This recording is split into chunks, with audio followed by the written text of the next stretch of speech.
Hello everybody. So this is our demo for 8-bit binary to decimal converter. This is our system here. Before I describe this entire system to you all, we are in my house and my son plays the piano as I had mentioned in class. So my son would like to play just a 15-second piano for us. So go ahead.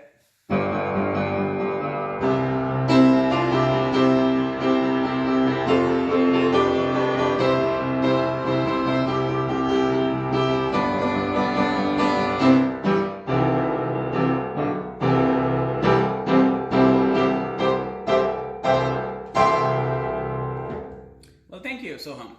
All right, so this is our system right here. So you can see that this system was designed about 5 years ago, and it was designed to help kids learn about how to convert a decimal to binary, both unsigned and signed. So if you remember in the class, we talked about that unsigned are only positive numbers, and signed number domain is positive and negative numbers. So what you will do is most of you will kind of work with the Altera board right here in the lab.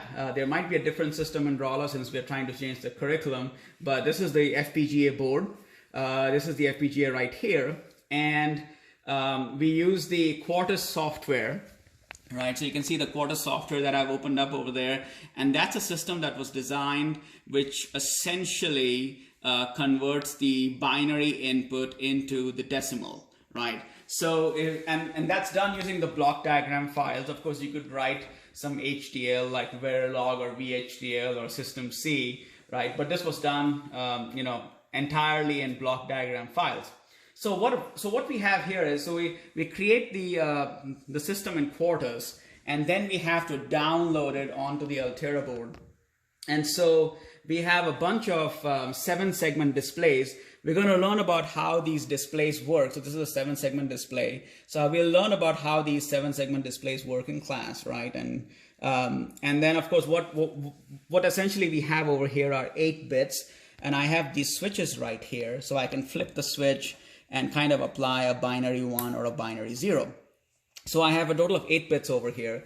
Then this information goes into the Altera board or into the FPGA using this general purpose IO connection, right? And then what the system will do is take that binary input, convert it into a 3-digit binary coded decimal, and that is then sent to these 3 7-segment displays, which will display the decimal output. This 4th one over here it has a switch right here. We can go from the unsigned domain to the signed domain. Okay, right now what I've done is I've kind of put this down over here. So technically we are in the unsigned domain. All right, now what do we know about the unsigned domain? In the unsigned domain, we know that if we have 8 binary bits, the range of decimal numbers is going to be from 0 to 255. So what the kids can do here is, first I kind of tell them, like, give them a basic tutorial on how we convert decimal to binary. So remember, for decimal to binary, we have to remember the weights. So you can see the weights down here, right? So we have put the weights over here. So on the least significant bit, we have 1, then 2, 4, 8, 16, 32, 64, 128, right? So we have these binary weights. And then we do a small exercise. We tell them, okay, let's say you want to create the decimal equivalent of a very simple example, let's say 67, right? So we start with the process. We start with, okay, let's say the most significant weight is 128. We don't need that because 128 is greater than 67, right?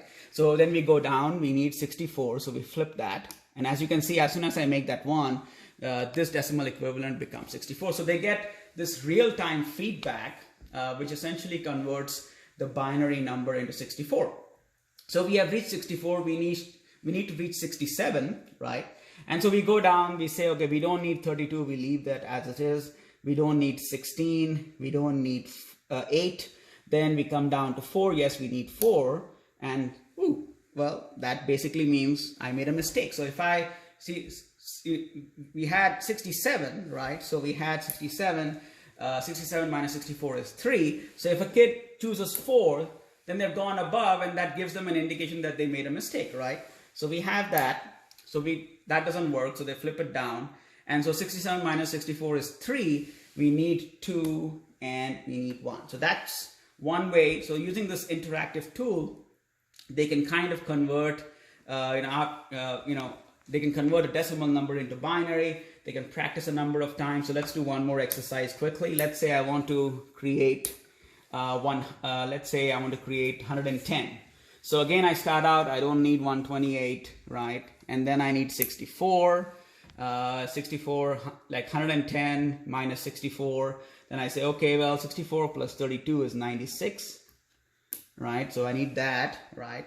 And then, of course, I have to go to 110. Well, maybe I need 16. Ooh, I went above, so that we don't need, right? Or you can do the mental math and you can say, okay, maybe I need 8, right? So that's 104.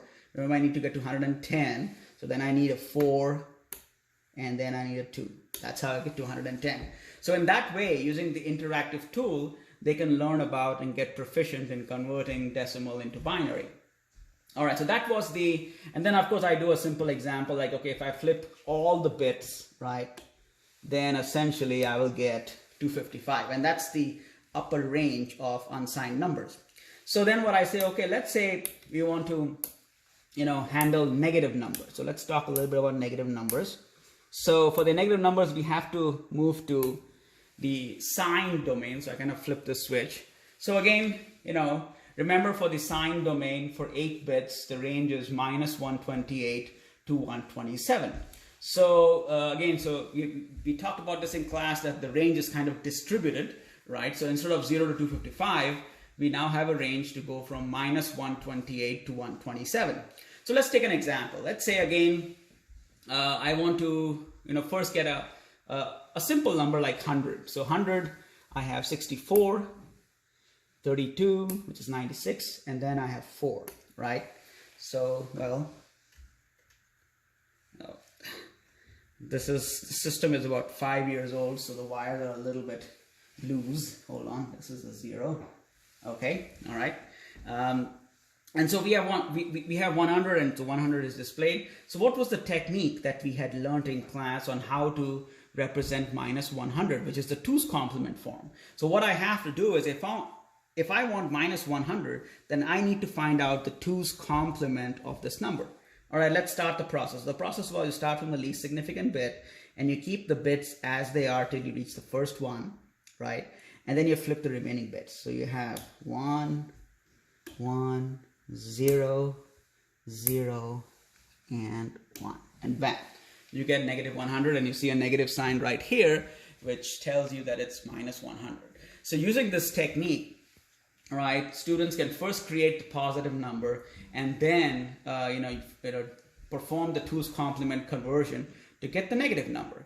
And I also kind of tell them during the demo that, how does a computer know that the number is positive or negative? And that's by looking at the most significant bit. So if the most significant bit is 1, the number is negative. If I were to flip this, the number becomes positive, right? So you have to be a bit careful. Now, another way to kind of look at, let's say, negative 100 is if I flip this bit, which forms minus 128. So I need to get to minus 100. So another way of thinking about this is that, well, this number has to be 1 because I'm looking for negative 100. But if I just flip this, which gives me negative 128, so now essentially I have to add 28. So I can start looking at 28 from here, right? So 28 means I need 16, right? And then maybe we need this, and then we need 4. So that's another way of converting, the number. So you start out with negative 128, and then the remaining bits you have to add to negative 128 to get to negative 100. So that's the entire system. And then I kind of asked them as a simple exercise, well, how would you represent negative 1? So let's look at negative 1, which is an interesting number, right? So negative 1, so first I create 1. So how do I create negative 1? Well, I start from the least significant bit, that is 1, and then all the remaining bits have to be flipped.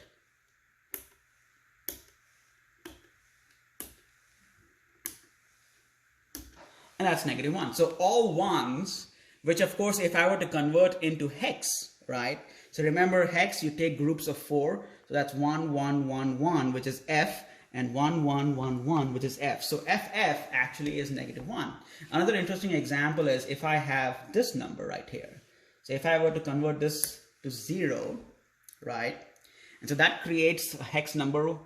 So this is 4 ones, that's F, and then 1, 1, 1, 0, which is E. So FE in hex is actually in the sign domain, it's -2, which is actually a very important number in microcontrollers, right? So that's the system that my students had created. I had 2 students who graduated, Nathan and Kiel, and they created the system in 2015, and it was presented at our regional conference, and we won an award. So it was a very interesting project, and so far it has served me very well, even though the wires have become a little bit rusty, and we need somehow or someone to help us overhaul the entire system, but it kind of still works. So I hope you had a great learning experience. I wish I could bring this to you all, but most of the students are on the Rava side, so it's kind of difficult. So I hope you have enjoyed it. Thank you very much.